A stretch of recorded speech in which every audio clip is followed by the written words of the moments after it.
Hi, I'm Joy, Hi, I'm Lorraine. and this is Girlish Gurus. And Lorraine, why are we here? We're here to talk about mid-lifestyle topics for women who are 45 and older to help you live your best, healthiest, and most fulfilled life. We're also going to have lots of fun along the way. So let's get started.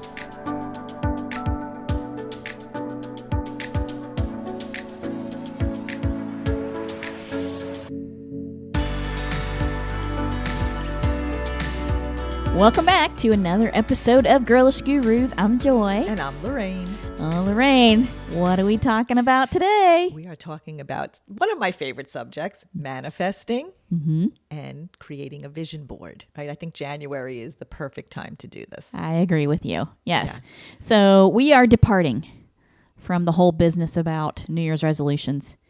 And actually, our very first January ever last year, when we were thinking about what kind of content we were going to create, we were debunking the whole New Year's resolutions thing. And I think that this is a much better topic to discuss here in the start of the new year so that you can get yourself straightened out and on track right away. Yeah, because, what is the date in January where New Year's resolutions kind of come to an end, where people really give them up? I think it's like the 19th. 19th, yes. Or something like that, right? So literally 3 weeks, right? People do their diets or their exercise routine or whatever, and they just give it up. So I think manifesting and using a vision board might be a better way to really create what we want in our lives. I agree. Yeah. And there's some good science behind it too. Oh, yeah. So I have pulled up some articles from Psychology Today. And so what exactly is manifestation? If you're not sure, and I know for many people they think it's a pseudoscience, manifesting, but the word manifestation means to turn an idea into a reality. So usually we want to manifest things that improve our happiness, our life, maybe our finances, our relationships. Later on, we'll talk a little bit about how vision boards can help us in that regard. Right. So some of the things they talk about, what does manifestation really mean, right? There are books out there like The Secret, The Laws of Attraction. There are other books by Esther and Jerry Hicks, Ask and It Is Given. There's a book by Gabby Bernstein, Super Attractor. These are all books about manifesting. There's a book by Dr. Wayne Dyer called The Power of Intention. So there are lots of books out there to guide us, help us.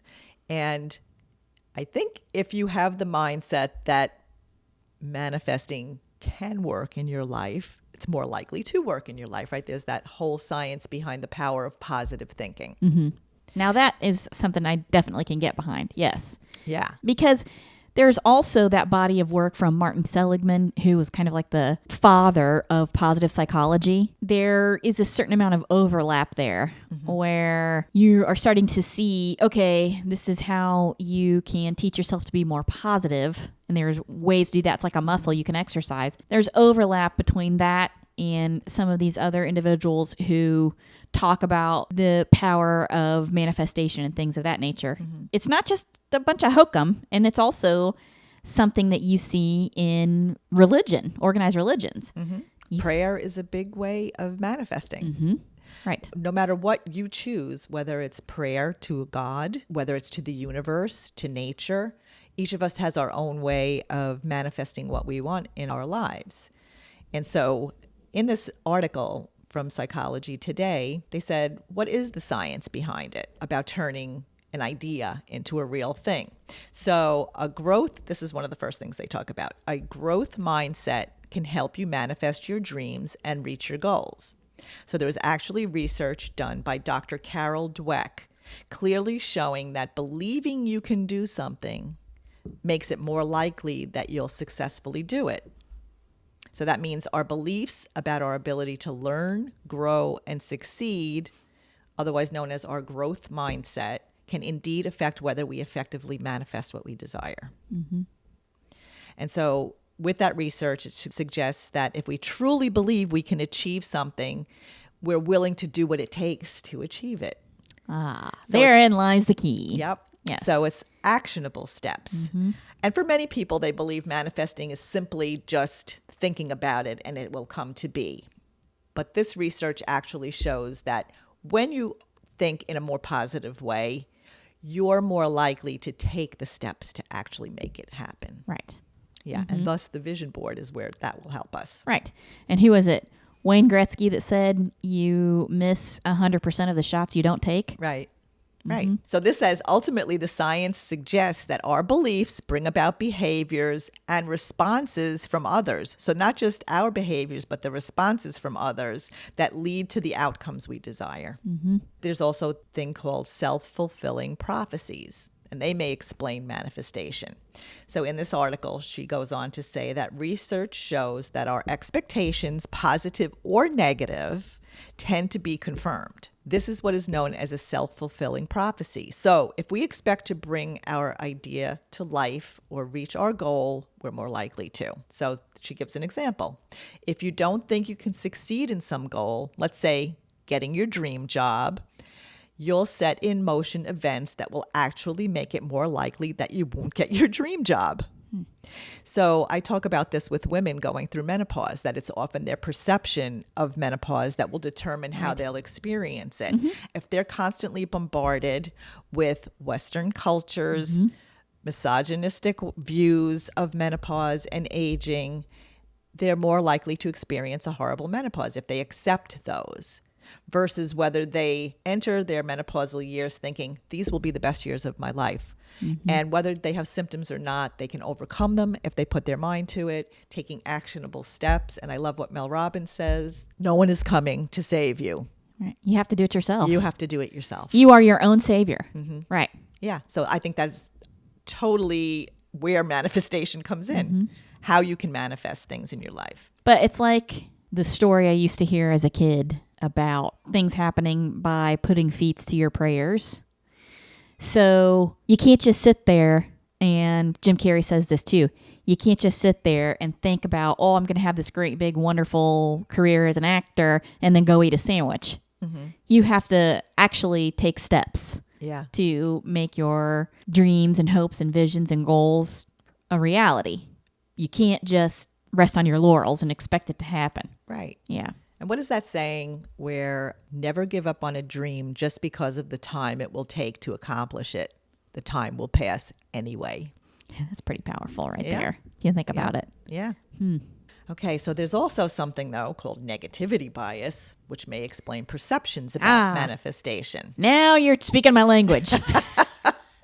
Yes. Research shows that if we're already feeling bad, we're more likely to interpret neutral circumstances in a negative way. It may be that someone with a more positive attitude just pays more attention to the ways in which they have successfully manifested parts of their dreams.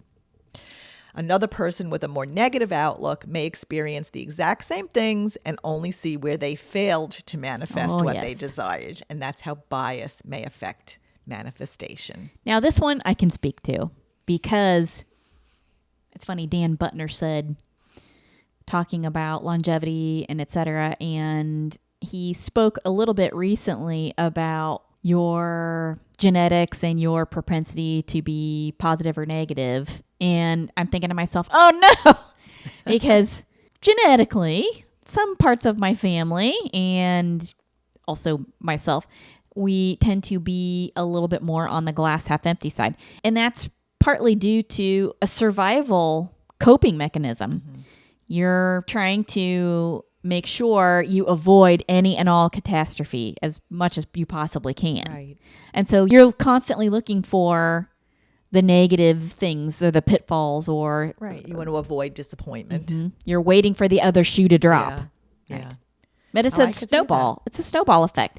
So when you start down that path, it becomes part of who you are. And so when you're raised in a household where that's the mentality, then Yeah. So you have to relearn. you have to train yourself out of that mindset. Yeah. And Dan Buttner says that's easier said than done, maybe, but it's possible. It is possible. And I've seen it. Yes. I've seen it in you. Oh, yes. Yeah. I've been working on it Definitely. these past few years, 5-ish years, I would say. Yeah. So in this article, they talk about upward spirals of positive emotion may explain manifestation success. So Dr. Barbara Fredrickson's research shows that positive emotions enable us to think more creatively.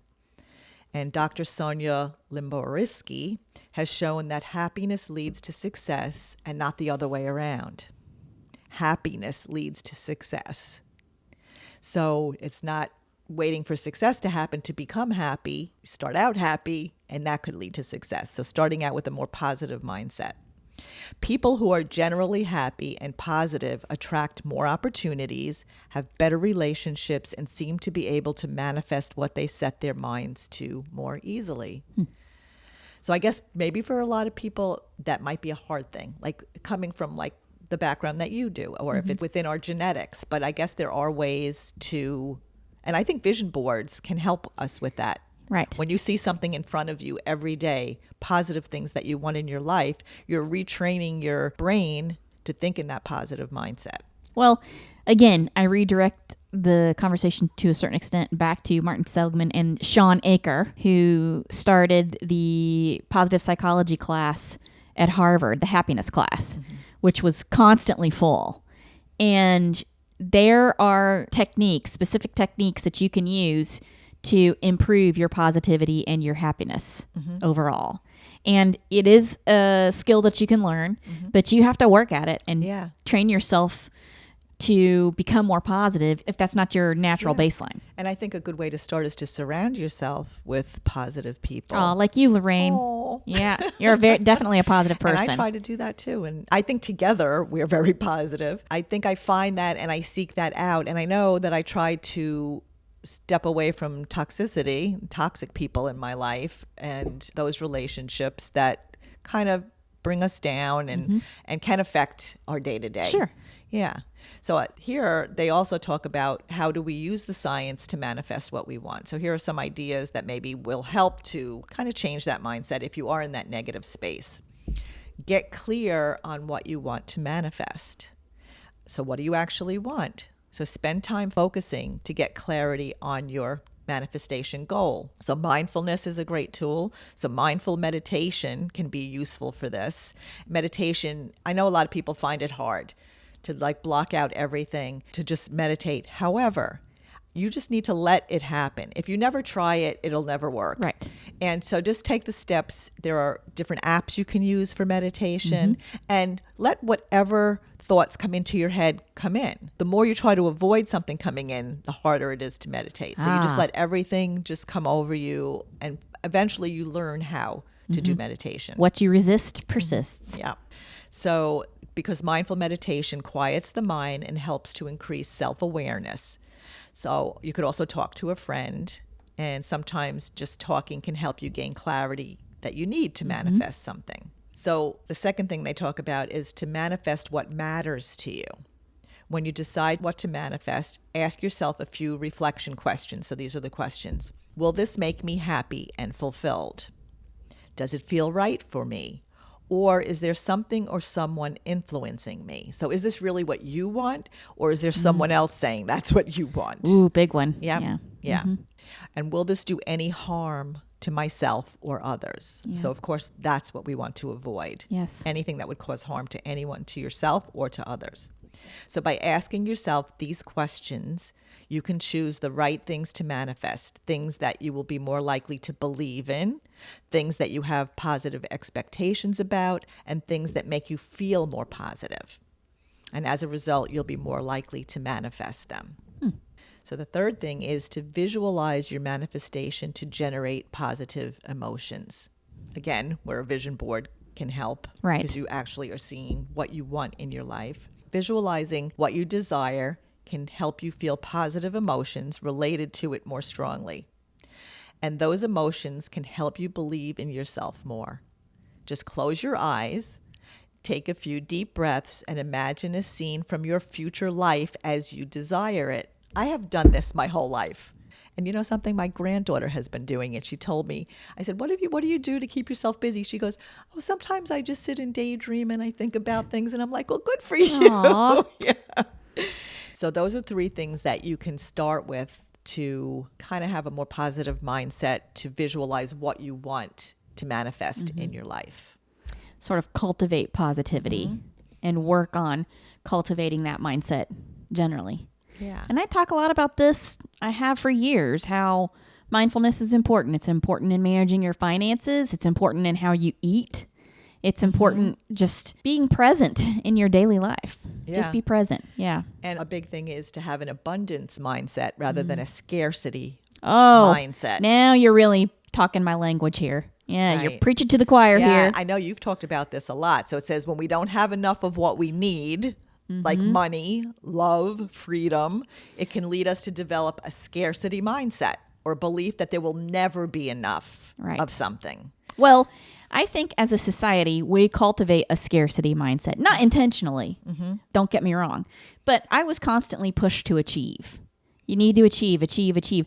And not that that's necessarily a bad thing. It's a good thing to be motivated and have goals and to try to better yourself and get an education and those kinds of things. But if you're not careful in how you do it, it can also bring along with it the negative effect of a scarcity mindset. Right. Yeah. And when you come from that scarcity mindset, you tend to self-sabotage yourself. Oh, yes.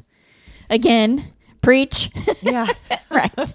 Yes. And I have seen it. I have seen it unfold Yeah. in close personal relationships. Yeah. And researchers suggest that this may be because we are overly focused on what we are lacking, right? And our minds are bogged down by the extra work of worrying about it. Oh, worrying is like praying for Right, something you don't worrying- want. Right. Worrying about what you don't have instead of being grateful for what you do have.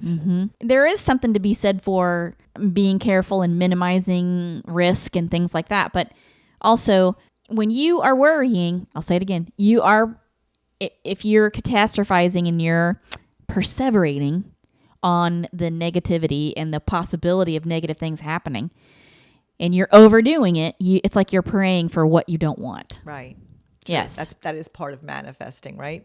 We want to really think about the things that we do want to bring into our lives and not focus on those things that we don't necessarily want in our lives. And be aware in the moment when you're starting down that worry spiral. Yeah. So a positive mindset is the tendency to focus on the good things in life. And it may include gratitude, savoring, future-focused positive thinking, which are all mental processes that can be strengthened and help us manifest positive outcomes like happiness, resilience, and well-being. So we have to build a positive mindset, and then we'll be able to generate more positive emotions and probably lead to manifesting exactly what we do want to bring into our lives. I love it. Yeah. So then how are we going to do that? I don't know. How are we going to do it? Okay. So this is a perfect time of year to bring about that vision board. And this is something, if you haven't done one before, you can get a piece of poster board. It can be any size. It can be the size of a piece of paper. And we want to put things on it. It could be visual guidance kind of things that we look at every day, that we put in a place where we will see it every day. And these are the positive things that we want to bring into our lives. So how can we make one? So we're going to talk a little bit about that. And Joy and I are actually going to make one today when we're finished with this podcast interview. And it'll be uploaded, I guess, on YouTube once we have that all ready. Right. So again, a vision board is a collage of images that represent our goals and dreams. And you can cut them from magazines. You can print it out from the computer. You can, if you're an artist, or even if you're not an artist, you can draw whatever it is that you want to manifest into your life and include that on your vision board. I made one when Joy and I were in a women's networking group at one time. And I made a vision board during that time. And it was just around the time I was writing my first book. And on the vision board, I wanted bestseller. And at the time, I also wanted to own a lake house because I wanted a place to bring my grandkids. So I put that on the vision board. I put on the vision board that I wanted to visit my grandfather's town in northern Italy, in this little village of Mazzi di Vigo. So I had that on because for my entire life, I've wanted to go visit family there and experience where he grew up, listening to all the stories that he told me when he grew up in the early 1900s in this little village. I think every single thing on that vision board came true that year. Wow. The trip to my grandfather's village, I didn't even bring that about. My cousin contacted me and said, all the cousins want to go to the village. Do you want to come with us? It was like, wow. yeah. So all of those things happened. The only thing that didn't happen was the lake house. And I want to tell you something. There's a reason it didn't happen, because we went to stay at a lake house that summer because I was determined to spend time at a lake Which with you the did. grandchildren. Yep. And I decided then and there it wasn't for me. I loved the ocean more. Oh, yes. So that's going on this vision board. Excellent. We have talked about this at length, Yeah. So we will be working on our vision boards shortly. So it said, although vision boarding is a commonly used tool, now what I'm reading from here is also from Psychology Today, which is like a great source for all of this kind of stuff. There's a lot of research on its effectiveness, and initial research suggests it can help us more easily reach our goals, which is the point of this whole thing, right? Manifesting our goals. And this may be due to how vision boards help us gain self-awareness and self-reflect on what is important to us. So we're spending the time to cut out those pictures, to really think about what it is that we want, and take the time to put it on that board, so we're more likely to attain those goals. Yeah. So a vision board is actually our first actionable step towards those goals. So what do you think? I think that's a great idea. I can't wait to do it. Yeah. I bought the poster board and the glue sticks. Yeah. It's like Arts and Crafts Day at Girlish Gurus. I know. Now, hopefully it will lead to show and tell. Yes.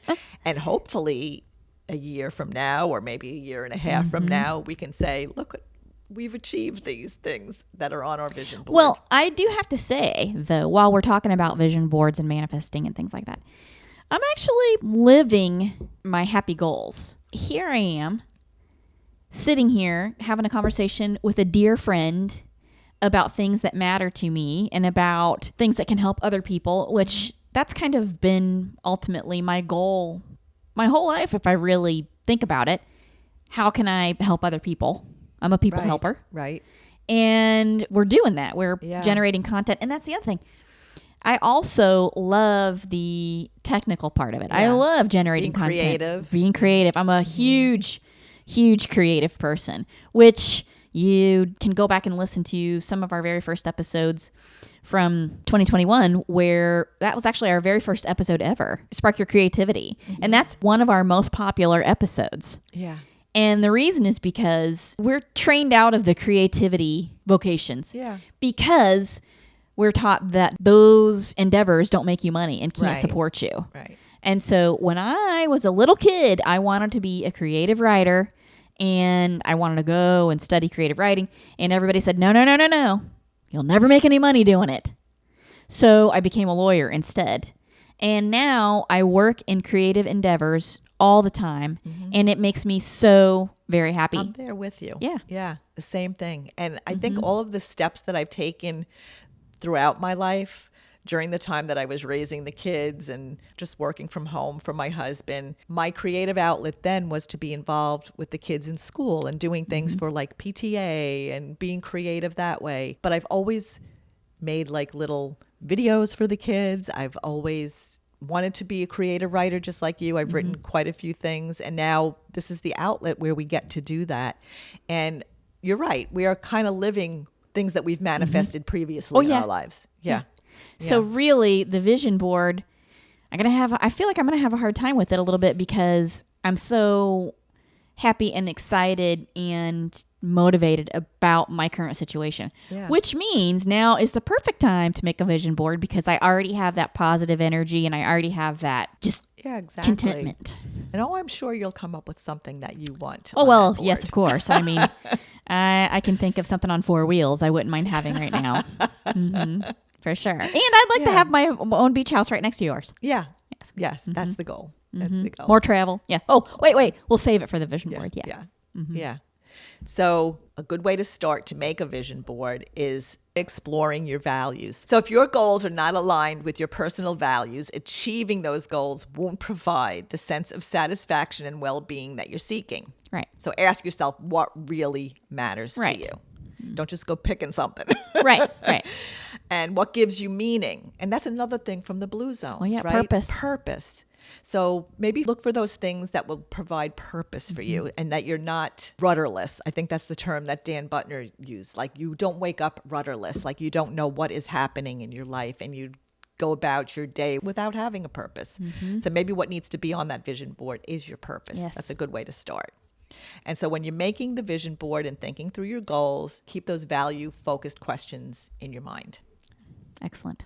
Do you have specific steps that we can take to create our vision boards? Yeah. So I researched and I found this great article from womenrising.com. Woot. Womenrisingco.com. Nice. And so they have a simple 6-step process that you can follow. Okay. So step 1, create time and space to build your vision board. Mm-hmm. That's a no-brainer, right? Yep. We want to have the time to give to it. Don't be rushing through it and get it done in 5 minutes. So one of the most common challenges that holds many women back from doing it is not having the time to do it. Oh, yeah. Okay. Mm-hmm. The time and the space to do it. So maybe grab a partner like I did today. Yep. Mm-hmm. And have a cup of coffee, do it over lunch, and just spend some quality time together and just create that space to build your vision board. Okay. Step 2, get your materials ready. Although I would say step 2 should be step 1. Right. Right. So you want to have your materials ready. So be thinking about the things that you want to put on your vision board and have those materials ready. So when you do have the time and the space, you can put it together. Okay. And get your poster board and glue sticks. Yes. Mm-hmm. Yep. Your magazines or things off the internet, different things that you can print out and put on your vision board or even create yourself. Yep. Set your intent. This is step 3. Set your intention and create an inspiring and reflective mood. So you might want to put on your favorite music, essential oil diffuser, light a candle, just to create that mood and really give a positive experience to the whole thing. Create like a whole experience, a whole positive experience. Okay. Step 4, spend some time journaling or reflecting on what you want. So take some time to think about your vision. And again, I would say this is their step 4. I would say maybe this should be step 1 or 2, right? So you want to reflect on what you want most if you give yourself permission. Well, okay. So this could be a lengthy part of the process because this might not be something that you can do in a few minutes. Right. It may be something that you have to think on for a little while. Yeah. You want to write down the things that are most important to you in your life and write freely about the things you would like to have in your life. And these can be materialistic things as well as spiritual relationships and different things like that. So think about your family life, your friends, your work, your creativity, all of those things. So really take the time to think about that. And it could be during your mindfulness, during meditation, gratitude journaling in the evenings, different times where you can write all of these things down. Okay, step 5, start building your board. And their suggestion is don't overthink it. Okay? Which we are wont to do. Don't overthink it. Notice what images, people, words, colors, and quotes you're drawn to, and then cut them out and arrange them in a way that feels visually beautiful and meaningful to you. So if you see something, you like it, cut it out. Right. And then arrange it however you want on your vision board.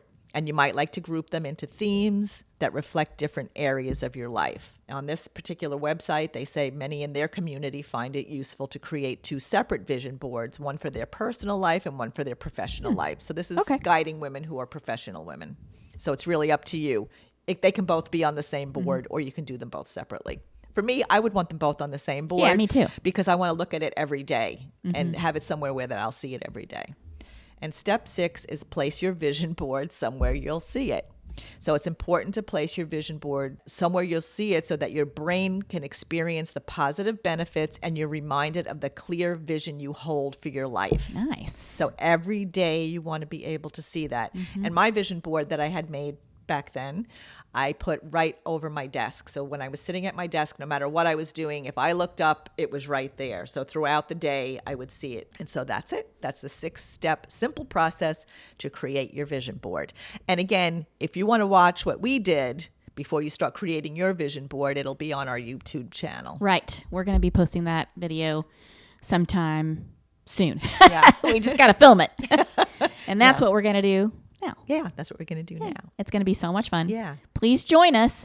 Gather your materials and come along with us and make a vision board that you can look at every day and help you achieve your dreams. Yeah, and we wish you all a very happy and wonderful and positive new year. Yes. Here's to 2024. Let's go get it. Yep. All right. All right. See you in the next one. Bye. Bye-bye. Thanks for listening to this episode of Girlish Gurus. We hope you'll join us next time for more fun and inspiration. Be sure to check the description of this episode for links and information about the topic, and you can find us on our social media platforms starting with Instagram, Facebook, and now including YouTube. You can find us by searching Girlish Gurus, and you can also check out our website, girlishgurus.com, for more information on us, our projects, books, and our growing community. And don't forget to download this episode, give it a good review, and share it with your girlfriends. We would also love to hear from you in the comments because the more interaction we get, the more episodes we can post. Thanks, everyone. Bye. Bye.